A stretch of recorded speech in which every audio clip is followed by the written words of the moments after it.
That morning I was over in the clinic seeing patients. I was with my sons at the dentist. Oh my gosh, I think that this might be the call. It was a lot of shock, thinking, you know, why me? One of those tingly moments. Completely overwhelming. Took my breath away. What I'm most excited about is just drawing attention to the importance of this work.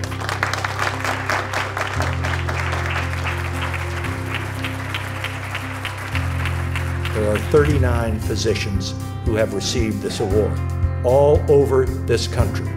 Diversity like you can't believe, but they all have two commonalities: technical excellence, and they are also the most compassionate group of human beings.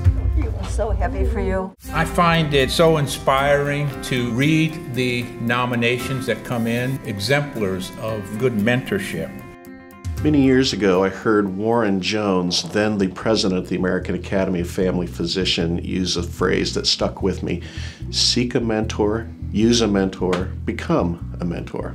My main role at the hospital is actually as an educator, as one of the education faculty, and run the student clerkship for emergency medicine and mentor a lot of the residents. Our residency program has required palliative care rotation, so everybody has to do a minimum of 2 weeks. And that's how I first really did it. Watching Tim Quill and David Coronis and Marcia Buckley, our nurse practitioner, I mean, there's no way I could have done any of it without mentors. One of my nephrology attendings said, you know, Jane, you seem to be talking a lot about palliative care. You seem to be noticing a lot of struggles in your patients. I want you to meet someone. And that magic moment changed my whole world. And that's when I met James Tolsky.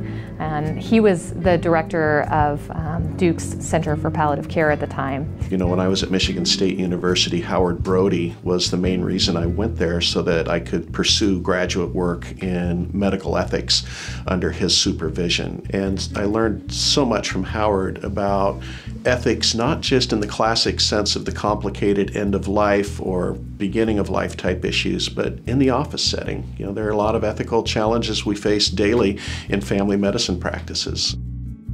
In movies, usually the oboe is during the tragic death or someone falling in love. I've always enjoyed that aspect of the oboe. It just has that very soulful sound. I felt connected to performing and to sharing music. As a child, I wanted to do something and I didn't want to wait. So I could learn how to play the banjo.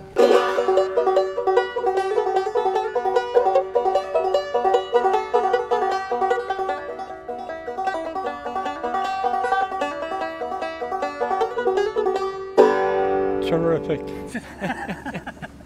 Thanks. Did you play bass too? A little bit, mostly the 6-string guitar, you know. And then I started playing on the Berkeley campus, and then I met up with a guy who sang for children in the hospital. Actually, he had ALL. I visited him before he died, and I was trying to help him and do this and that, and he said, slow down, sit down, stop talking.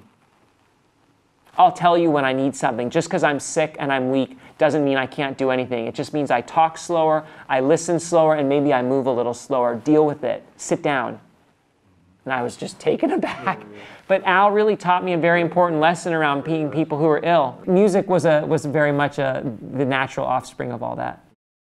In medical school, I started to see the therapeutic side of music. I'd been consulted to see this woman who had pretty severe dementia.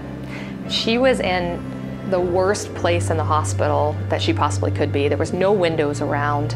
She was around sheets, and so it was very scary for her. I texted the student, I said, is there any way you could come down here and play for this woman? As he played the violin for her, she calmed. She looked at him, and she was engaged. We would be getting these ethics consultations when someone had been in the hospital for, in some cases, like a year. And I would look back through their record and think, man, you know, if someone had just had a conversation with them and or their family in the first few hours that they were here, what a difference that might have made.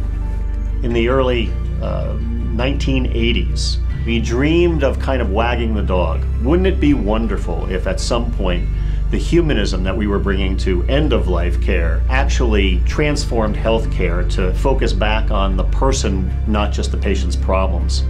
and not wanting to accuse you of being the wrong end of the dog, do you see hope that medicine may be transformed even now? I do have hope that bringing humanism in, where our first priority isn't the disease, it's to understand the person and the biomedical issues as a component of their lives and of caring for them through wellness as well as through illness. My hope is that we can help the young physicians, students and residents wag the dog so that they can really focus on being the doctors they wrote about in their med school admission essays.